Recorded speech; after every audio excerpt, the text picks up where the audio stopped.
जी, जी।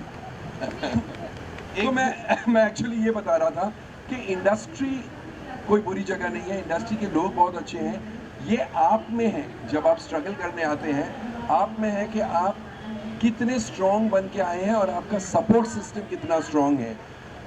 तो ये मेरी एडवाइस है। पिछले 1-2 साल से सर एक सब्जेक्ट पर काफ़ी चर्चाएँ हो रही हैं, लोग डिबेट्स भी कर रहे हैं इसको लेकर। ओटीटी कंटेंट को लेकर लोग सेंसरशिप की बात कर रहे हैं। सेंसरशिप क्यों? क्योंकि डार्क सब्जेक्ट है, गालियाँ हैं, अपशब्द हैं, बच्चों को लेकर टारगेट किया जा रहा है, तो इसको लेकर आपकी क्या राय है? ये बात सच है कि ओटीटी पर कंटेंट कभी-कभी बॉर्डर करता है ऑन द ऑब्सीन, वल्गर, अश्लील। लेकिन टेक्नोलॉजी ऐसी प्रोग्रेस कर गई है, अगर ओटीटी पर नहीं देखेंगे तो हर बच्चे के हाथ में आज मोबाइल फ़ोन तो है। इंटरनेट द्वारा वो international world content at the click of a button देख सकता है। तो मेरे ख्याल से जब ओटीटी प्लेटफॉर्म्स भी नेटफ्लिक्स एंड अमेजॉन और इंटरनेशनल कंपनीज, उन पर रोक लगाना थोड़ा मुश्किल हो जाता है। पर अब जो एक बिल इंट्रोड्यूस हुआ है, अनुराग ठाकुर साहब ने इंट्रोड्यूस किया है, शायद उससे थोड़ा बदलाव आ जाए। बट कंप्लीटली आप ये सोचिए कि हर चीज़ आप विश कर ले कि ये ना हो, you can't wish it away away because technology का प्रोग्रेस इतना फास्ट है कि अब ऐसी चीज़ों को रोकना थोड़ा मुश्किल हो जाता है। बट यस, इन मॉडरेशन हर चीज़ ठीक लगती है। जब अति हो जाती है, आई मीन बहुत सी चीज़ों का access, that is bad. And ये हर घर में मेरे ख्याल से पेरेंट्स एंड एल्डर्स की रिस्पॉन्सिबिलिटी है कि वो एक रोक रखें कि उनके बच्चे, उनके वार्ड्स क्या देख रहे हैं और किस हद तक देख रहे हैं। बट बियॉन्ड दैट, गवर्नमेंट हर चीज़ गवर्नमेंट करे ऐसा पॉसिबल नहीं है। Some self regulation has to be in the families, at the school level, at the education institutional level, क्योंकि टेक्नोलॉजी को हम लड़ नहीं सकते हैं। जी सर, जैसे बात की जाए टॉयलेट एक्सपेरिमेंट का था, पैडमैन जैसे सब्जेक्ट पर फिल्में भी सक्सेसफुल रही, फिल्म क्रिटिक्स ने उनको सराहा। लेकिन अगर अक्षय कुमार के अलावा देखा जाए तो बहुत सारे बड़े कलाकार हैं जो ऐसे सब्जेक्ट से दूर हैं। तो क्या आपको लगता है कि अगर बड़े और नामचीन कलाकार इन सब्जेक्ट को छुएंगे तो ज़्यादा दूर बात जाएगी? ऐसा नहीं है। आजकल हर बड़ा स्टार साल की 1 या 2 फिल्में करता है। Akshay Kumar is an exception, उनकी 4 या 5 भी आ जाती है। बट 1 या 2 फिल्में करते हैं। तो मैं बताता हूँ कैसे वो सिलेक्ट करते हैं। ऐसा नहीं है कि हर स्टार के पास एक ही फिल्म पहुंचती है, उनके पास प्रोजेक्ट्स 10-15 पहुंचते हैं। उसमें से उनको जो most commercially super hit project लगता है, बाद में वो सुपर प्रोजेक्ट सुपर फ्लॉप भी हो सकता है, that is a different question. लेकिन जब साइन करना होता है तब वो वे प्रोज एंड कॉन्स वे करते हैं। सबसे ज़्यादा पैसा इस फिल्म में बनने की गुंजाइश है तो उस फिल्म को वो साइन करते हैं। बिकॉज फाइनली सिनेमा अगर आर्ट फॉर्म है, साथ में कमर्शियल मीडियम भी है, उनका पेशा है। तो आप you can not hold it against them. आप ये नहीं कह सकते कि अरे इतना मनी माइंडेड है। ऑफकोर्स मेरा पेशा अगर है फिल्म बनाना और फिल्मों द्वारा पैसे कमाना, तो मैं मनी माइंडेड होऊंगा ही होऊंगा, तो इसलिए इत्तेफाक से क्या हुआ है कि अक्षय कुमार ने एक ऐसी फिल्म की तो 5 प्रोड्यूसर्स ऐसे सब्जेक्ट्स को लेकर अक्षय कुमार के पास पहुंच गए। इस इंडस्ट्री में भेड़ चाल है, उन्होंने ना लेफ्ट देखा ना राइट देखा, ये नहीं सोचा कि कोई और एक्टर भी फिट हो सकता है। शायद बहुत से एक्टर्स तक ऐसी फिल्में पहुंची ही नहीं, एंड अगर पहुंची तो उनके पास और ज़्यादा कमर्शियली वायबल प्रोजेक्ट्स पहुंचे, जिसकी वजह से उन्होंने वो फिल्में की, ना कि इस प्रकार की फिल्में। और मेरा ये सोचना है कि ऑफ कोर्स फिल्म्स, हमारी सोच, ऑडियंस की सोच, आपकी और मेरी सोच बदलने में फास्टर मीडियम है। लेकिन ऐसा नहीं है कि ओनली फिल्मों द्वारा इंडिया बदल सकती है। प्लस हमारे स्टार्स प्रोडक्ट्स भी एंडोर्स करते हैं, सोच को भी एंडोर्स करते हैं, तो वो उनकी सोशल रिस्पॉन्सिबिलिटी समझते हैं। और बहुत से अलग अलग तरीके हैं इंडिया को बदलने के, जिसके प्रति या जिसके टूवर्ड्स विच हमारे स्टार्स का कंट्रीब्यूशन कमाल का है। ना सिर्फ अक्षय कुमार का, Shahrukh Khan, Aamir Khan, Salman Khan, Deepika Padukone, Ranveer Singh, all of them are doing their bit. Films तो एक जस्ट वन मीडियम है, उनके पास और बहुत सारे मीडिया है जिसके थ्रू वो इंडिया और इंडियंस की सोच बदल सकते हैं, और वो कर रहे हैं। सर आज अपन हेल्थ की बात कर रहे हैं तो कोविड का जिक्र होना ज़रूरी है। बॉलीवुड इस दौर में सबसे संकट के दौर में गुजरा है। कहें तो बॉलीवुड की हेल्थ बिगड़ गई थी उस दौरान, तो किस तरह देखते हैं सर, किस तरह सर्वाइवल निकल के बाहर आया है दो साल थे उसके बाद?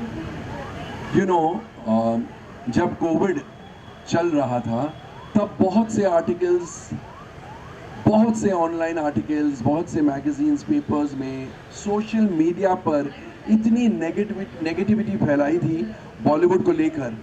वेस्टर्न इंटरेस्ट थे, उनको ऐसे लगा कि बॉलीवुड एक गंदी जगह है, तो इतनी नेगेटिविटी फैल गई थी कि लोग आर्टिकल्स के आर्टिकल्स लिख दिए थे, एंड सोशल मीडिया पर लाखों पोस्ट ऐसे थे कि अब बॉलीवुड ख़त्म हो गया है, बॉलीवुड का खात्मा हो चुका है, अब बॉलीवुड वापस पटड़ी पर कभी नहीं आ सकती है।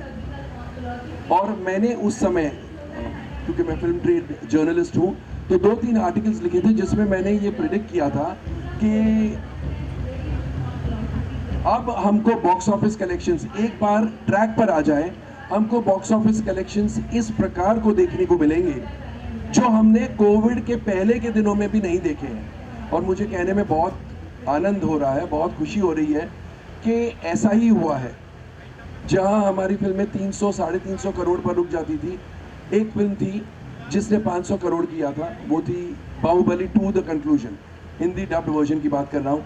वहाँ एक ही साल में 3 फिल्मों ने 500 करोड़ क्रॉस कर लिया है। पहली थी पठान, उसके बाद आई गदर 2, उसके बाद आई जवान, और इन तीनों फिल्मों ने बाहुबली 2 द कंक्लूजन के रिकॉर्ड को तोड़ दिया है। जवान ने तो 100 करोड़ से ज़्यादा से तोड़ा है, यू नो। तो ऐसा अगर हुआ है, इसका ये मतलब है कि Bollywood has bounced back in a major way. आप जो लोग बोलते थे ना, बॉयकॉट बॉलीवुड गैंग थी सोशल मीडिया पर, जो लोग बोलते थे बॉलीवुड ख़त्म हो गया है, मुझे हंसी आती थी।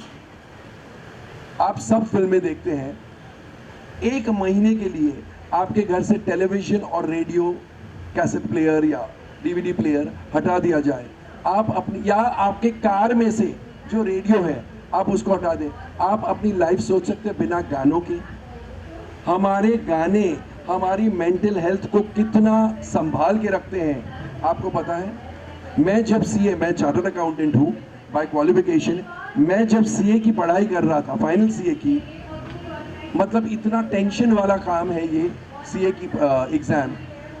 एक दिन एक्चुअली मैंने ये सोचा कि मैं ब्रेक ले लेता हूँ, मैं एग्ज़ाम नहीं दूंगा, और रेडियो पर, मेरे घर में रेडियो बज रहा था, रेडियो पर वो गाना आया, दुनिया में हम आए हैं तो जीना ही पड़ेगा, जीवन है अगर तो जहर पीना है। और उस गाने ने मेरी सोच बदल दी। मैंने बोला नहीं, मैं ब्रेक नहीं लूँगा, मैं एग्ज़ाम दूंगा, चाहे फेल हूँ या पास हूँ। ऑफकोर्स पास हुआ, लेकिन एक गाना आपकी सोच कैसे बदल सकता है, आपको कैसे प्रेरित कर सकता है, आपको कैसे एक इम्पेटस दे सकता है, मैंने खुद महसूस किया है। तो गाने, खुशी के गाने, दुख के गाने, गम के गाने, हर फंक्शन के गाने। India is such a musical minded country. Hindi फिल्मों के गानों बिना हम हमारा जीवन इमेजिन भी नहीं कर सकते। सेम वे हमारे स्टार्स, हमारे रोल मॉडल्स हैं, हमारे आइडल्स हैं। तो इसलिए जब वो बॉयकॉट बॉलीवुड गैंग कहती थी कि बॉलीवुड खत्म हो चुका था, मैं खत्म हो जाएगा या खत्म हो चुका है, मुझे हंसी आती थी कि सबसे पहले यही लोग भाग के पिक्चर देखेंगे, कहेंगे सोशल मीडिया पर, कहेंगे इस पिक्चर को बॉयकॉट करो, लेकिन फर्स्ट डे फर्स्ट शो वही, क्योंकि फेसलेस प्लेटफॉर्म है ना, आप कुछ भी कह के निकल सकते हैं, आपको किसने देखा, किसने पहचाना, and there is no accountability. आपकी रिस्पॉन्सिबिलिटी कुछ नहीं है। कहने में तो मैं कुछ भी कह सकता हूँ, मैं कह सकता हूँ कि मैं यहाँ पर प्राइवेट जेट से आया हूँ, अब आप चेक नहीं करने बैठेंगे, मैं तो झूठ बोल के निकल गया। तो ऐसी बातें कोई वजन नहीं रखती है। और बॉलीवुड ने इतना करारा तमाचा दे के जवाब दिया है ऐसे लोगों को कि एक्चुअली टेलीविज़न पर मेरा एक इंटरव्यू था जब पठान ने एक्स्ट्राऑर्डिनरी ओपनिंग ली थी, तो मुझसे पूछा गया, तो अब ये जो लोग बोल रहे थे कि बॉलीवुड ख़त्म हो गया है, बॉलीवुड का फ्यूनरल है, तो आई सेड नहीं, फ्यूनरल तो था, मैं आज फ्यूनरल अटेंड करके आया हूँ, 4 दिन बाद मुझे वापस जाना है चौथे पर, लेकिन फ्यूनरल और चौथा ये बॉयकॉट बॉलीवुड गैंग का था, ये खत्म हो चुकी है। बॉलीवुड कभी खत्म नहीं होगा, बिकॉज एंटरटेनमेंट हमारे जीवन का एक अहम हिस्सा है। Without entertainment we are incomplete. चाहे वो एंटरटेनमेंट आप दोस्तों के साथ बैठे, आप ड्रामा देखने जाए, आप फिल्म देखने जाए, घर बैठे टेलीविजन देखें, OTT पर कंटेंट देखें, म्यूजिक सुने, एंटरटेनमेंट बिना सर्वाइवल बिकम्स डिफिकल्ट, स्पेशली आज के दौर में जब हर आदमी टेंशन लेके कॉम्पिटिटिव, बहुत बड़ा कॉम्पिटिटिव वर्ल्ड में हम जी रहे हैं, तो कॉम्पिटिटिव कठोर कंपटीशन कभी कभी होता है, इतने टेंशन में हम जी रहे हैं, entertainment to unwind is a necessity, और बॉलीवुड उस नेसेसिटी को किस हद तक पूरा कर रहा है। जब बॉलीवुड की फिल्में, एक्चुअली बॉलीवुड ये सोचे कि 1 महीने हम फिल्म नहीं देंगे, तब लोगों को रियलाइज होगा, तब उस मरहूम बॉयकॉट बॉलीवुड गैंग को रियलाइज होता कि बॉलीवुड का कंट्रीब्यूशन क्या है। मैं बॉलीवुड ना सिर्फ इसलिए क्योंकि मेरी कर्म भूमि बॉलीवुड है, लेकिन मैं बहुत एनालिटिकल इंसान हूँ। फिल्म ट्रेड एनालिसिस के साथ साथ मैं लाइफ को भी बहुत एनालाइज करता हूँ। मैं 24 घंटे लगातार बात कर सकता हूँ बॉलीवुड की अच्छाइयों के बारे में, और बुराई तो हर क्षेत्र में होती है, हर इंडस्ट्री में होती है, लेकिन 4 बुरे एप्पल्स की वजह से आप ये नहीं बोल सकते कि ये पूरी बास्केट ऑफ एप्पल्स खराब है। 4 लोग शायद गलत होंगे, इसका ये मतलब नहीं ये 4,000 या 40,000 लोग